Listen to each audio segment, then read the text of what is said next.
Hey, now we're at the autograph analysis of Willie McCovey. And before we do that, a quick vent. I already shot this video and my microphone wasn't working. Arrgh. Okay, enough. We're Stretch McCovey. Again, great hitter. Great hitter. He and Mays were like the most feared duo of the 60s and 70s. Ended up with like 520 some home runs. I had all the stats in front of me. I'm not looking them up again, but 520 plus home runs, 1,500 plus RBIs.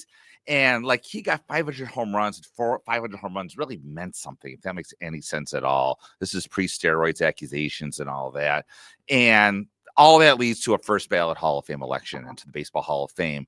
Fortunately for collectors, he signed a lot on the circuit. I mean, he was everywhere on the circuit. I remember, a matter of fact, I met him not once right here. I don't know if you can see that video, but sorry, picture, but twice right here. This is me and Willie McCovey. This is back at the 1996 National. Look how young I looked. So yes, that's me and Willie McCovey. So again, his autograph is not rare at all.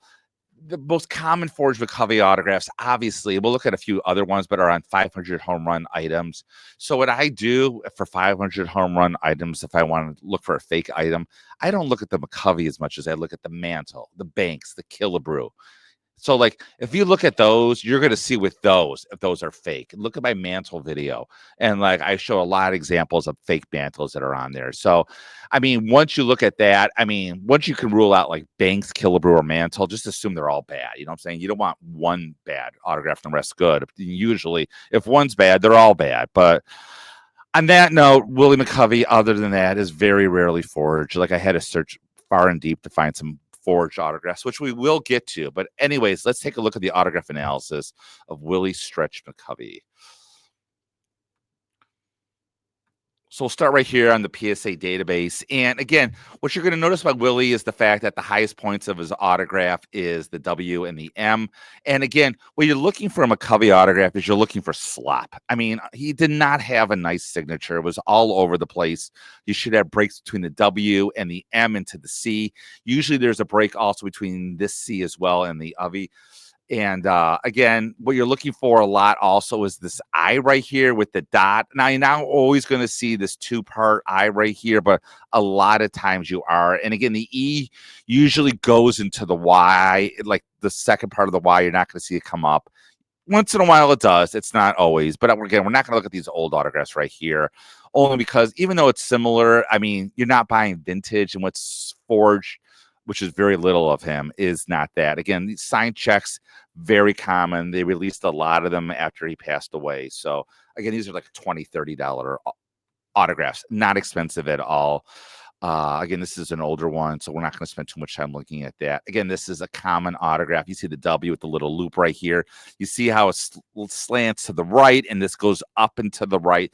This is what you want to see. You see like the I with the circle right here, the break between the W here, the break between the M here, and the E sort of like into the Y right here. It goes up a little bit, but it gets a very rush, very sloppy signature. Again, the W loops around right here. It goes up to the right, up to the right. It's not the full I that we talked about, but you can see that C right there. And then the V into like the end of the Y. I mean, very common autograph. Don't spend a lot of money for Willie McCovey. Not that he's not worth it. I mean, signed rookie card right here. Again, you can see up and to the right, which you want to see that little I right here. Looks like there's two dots right here, which is uncharacteristic, but this is still a good autograph of McCovey. Again, very rush. You can see the E into the Y. You shouldn't see much hesitation in his autograph. I mean, after a while, they all look the same to me, and they're all good here, obviously. The W, the little loop right there, up and to the right. See that little I right there with the dot right there, even though it's a C. It looks like an I to me, the O to the V. Again, a rushed into the end of the Y right there. He did a lot of paid signings. There was one autograph I want to look right here. Yeah, right here. This looks like more sloppy. Again, still good. I would say this is more towards the end of his life. He did live to 80 years old. You see, he tried to do this loop right here.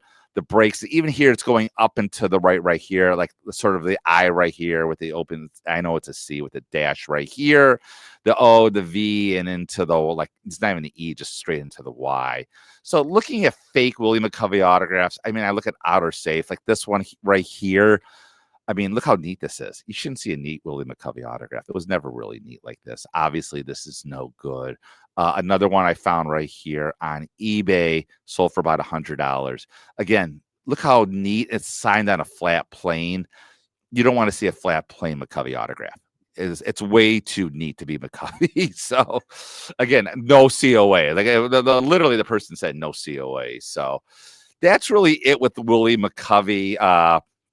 We're going to move to McCovey to the Iron Man of baseball. No, not Cal Ripken. We're talking about Joe McGinnity. So, as always, keep collecting.